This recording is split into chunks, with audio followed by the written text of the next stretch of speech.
Welcome back to the special Bulletin Review, Pathway to FADGI Compliance, sponsored by Kodak Alaris on Federal News Network. My guest today is Joe Odor, the Global Portfolio Marketing Manager at Kodak Alaris. I'm your moderator, Jory Heckman. And Joe, I think just before the break, we were talking a little bit about the best practices for agencies to follow under FADGI in terms of the scanning of analog records, making sure that they are clean and usable and the best that they can be. I'm wondering if there's more to go into here in terms of FADGI best practices that agencies should keep in mind when they are taking those still images of analog records. Beyond just the capturing of things, what else do they need to keep in mind? So one of the most important things or best practices really is making sure all of your images or your device is staying in compliance on a regular basis.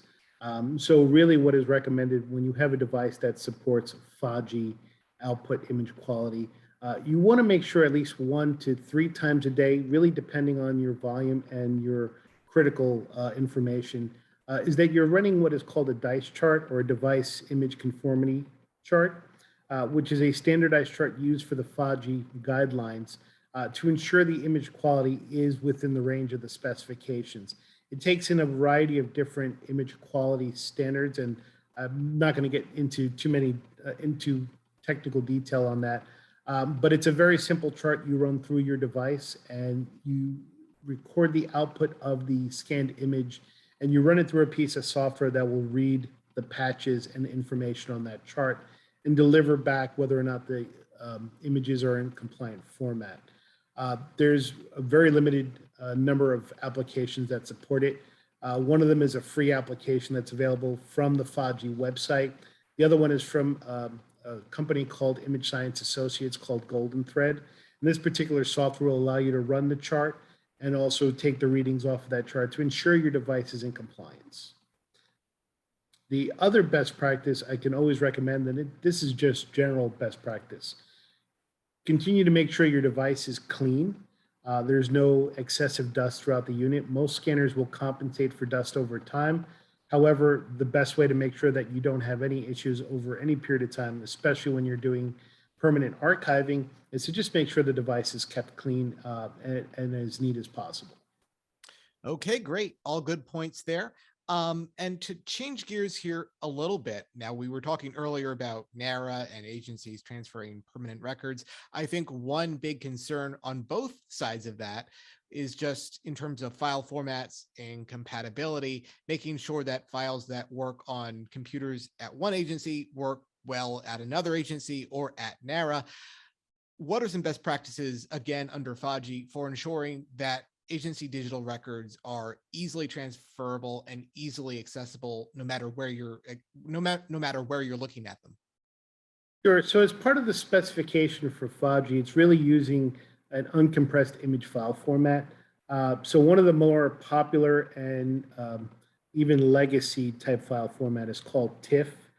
This has been a standard image format for raw uncompressed images for a very long time.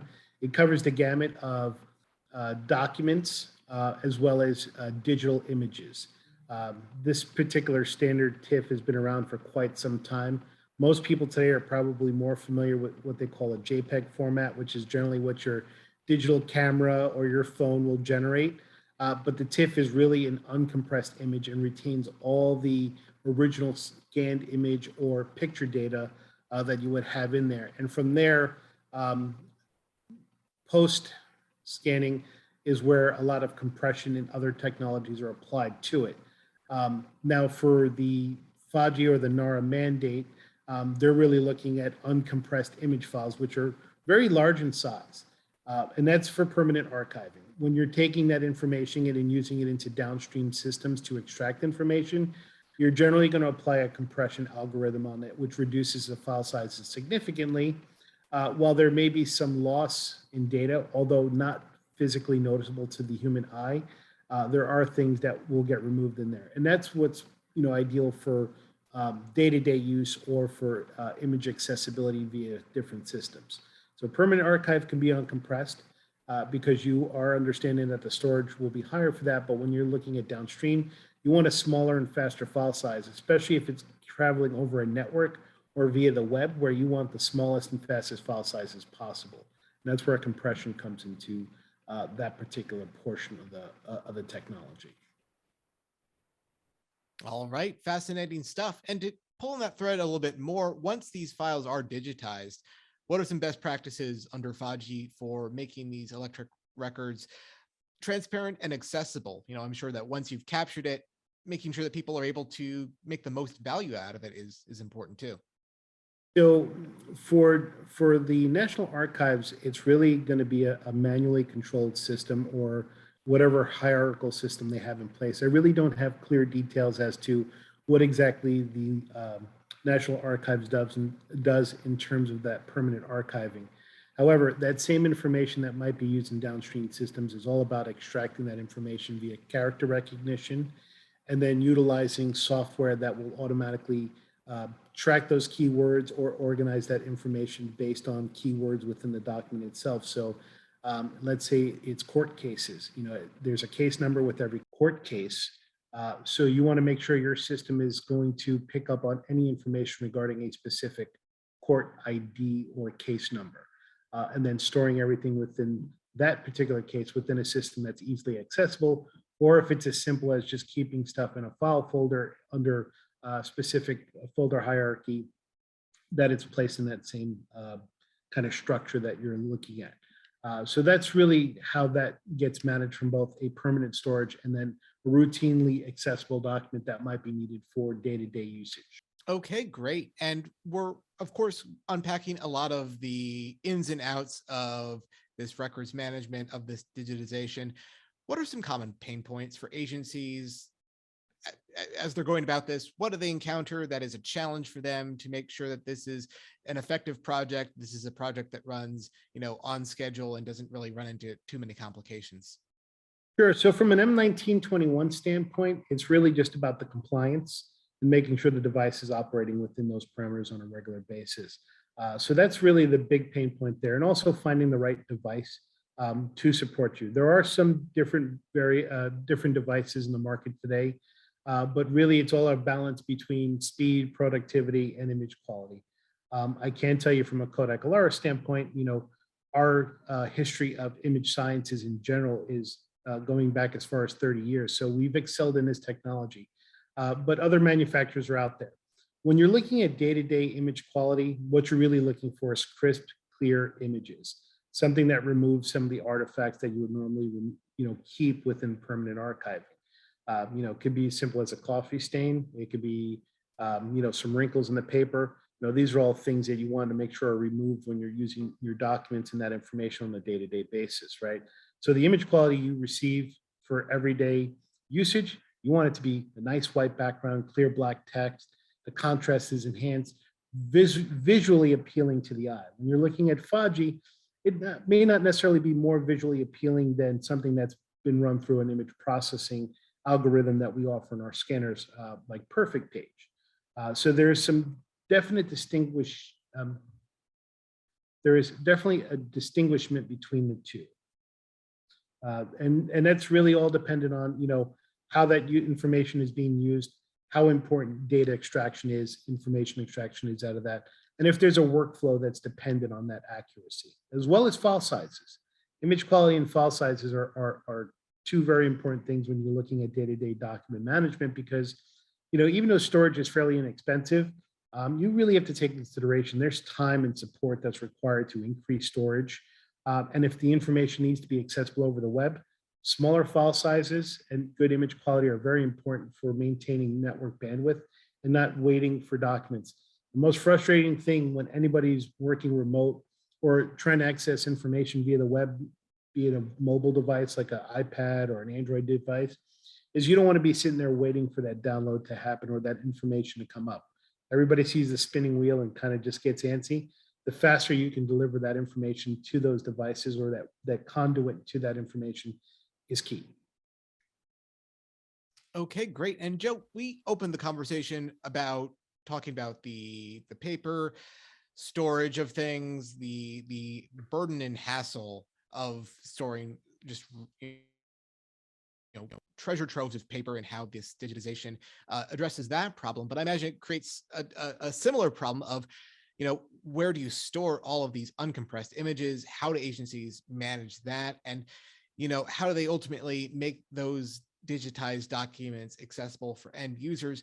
Any kind of tips or best practices you'd offer up for agencies who are, getting rid of their paper, but want to make sure that they have the storage available for the electronic documents?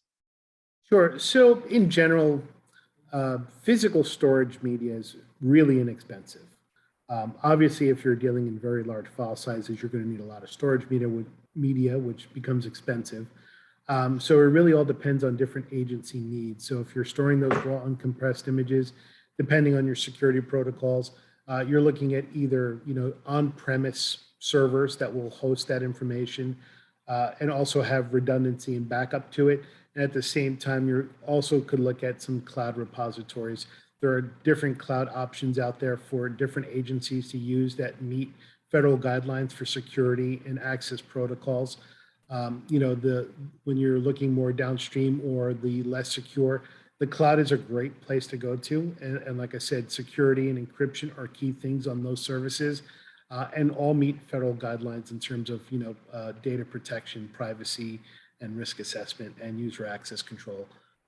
So those are all the key things you need to look at there. I would say for long term, cloud is kind of the way to go. It is a trend, and it's easily scalable because you're not buying just a hard drive with X amount of storage, and then you have to add more storage to that server. The cloud, you can go from 1 gigabyte, 50 gigabytes, 1 terabyte, 100 terabytes, right? There's really no limit to what you're storing in the cloud. So you could scale up or down depending on what information you have, how large that information is, what that information is. Okay, great. Well, I think we've gone through the ins and outs of how and why agencies should take records management seriously, take digitization of records seriously. What kind of resources at the end of the day do these agencies need to make sure this is a priority and something that they're able to do effectively?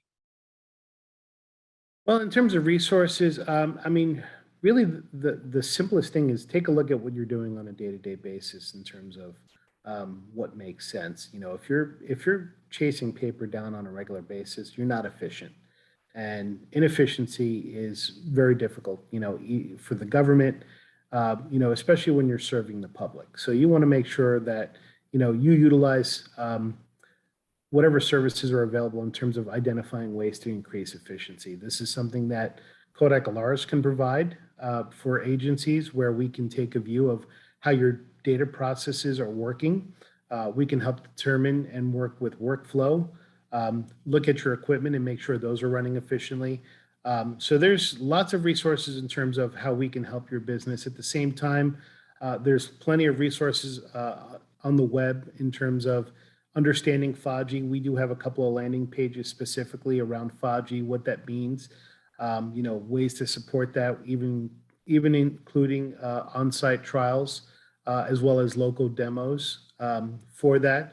And it's really just understanding what the federal requirements are for either security or document storage that you need to maintain. So you really have to kind of look at a couple of different things when that happens, but something that we can easily support. Okay, great. I'd like to thank today's guest, Joe Odor, the Global Portfolio Marketing Manager for Kodak Alaris. I'm your moderator, Jory Heckman, and you're listening to Federal News Network. For more on this discussion, visit federalnewsnetwork.com and search Kodak Alaris.